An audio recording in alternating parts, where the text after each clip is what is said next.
আসসালামু আলাইকুম। আজকে আমরা দেখাবো কিভাবে আপনারা প্রিপেড মিটারে আপনারা কিভাবে টোকেন বের করবেন, তা আমরা আপনাদের দেখাবো।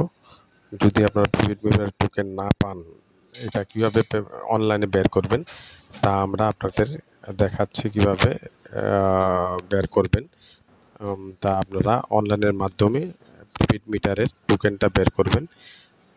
তা আপনারা আজকে দেখাবো। আমাদের সঙ্গে থাকুন। ভালো লাগলে লাইক কমেন্টস করে শেয়ার করে অবশ্যই সঙ্গে থাকবেন। প্রথমত আপনারা মোজিলাতে বা চন্মে গিয়ে আপনারা ক্লিক করবেন। তারপরে একটা বার আসবে, বারের উপরে আপনারা লিখবেন ডিপিডিসি ডিপিডিসি গভ বিডি লিখলে, লেখার পর এন্টার ক্লিক করবেন। এন্টার ক্লিক করার পরে আপনাদের একটা ভার আসবে। ভার আসার পরে এটা কেটে দেবেন। দেওয়ার পরে দেখেন Dhaka power distribution company limited লেখাটা সামনে চলে আসছে, তাই না?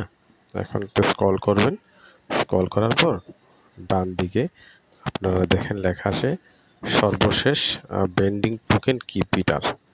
হ্যাঁ, সর্বশেষ বেন্ডিং টোকেনে আপনারা দেখবেন ডান দিকে, এখানে ক্লিক করবেন।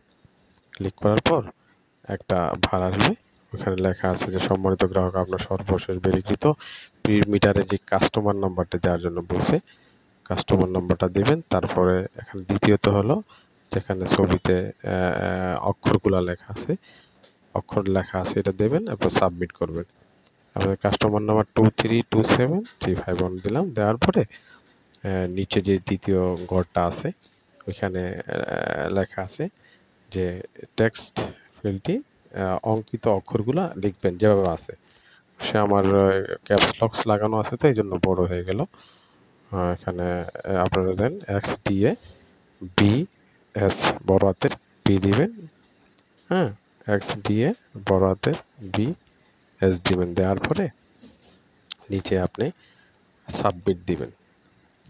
সাবমিট দেওয়ার পরে একটা বার আসবে, লেখা আছে দেখেন নাম, ঠিকানা, লোড কি আছে, কিসে মারছেন, বিকাশে না কিসে, 490-টে আমরা মারার পরে এখানে টোকেন নাম্বারটা দিছে, দেখছেন এই টোকেন নাম্বারটা দিছে। অবশ্যই টোকেন নাম্বারটা এখান থেকে সংগ্রহ করে আপনারা প্রিপেড মিটারে দিবেন। এখান থেকে অনলাইনে প্রিপেড মিটার পাবেন।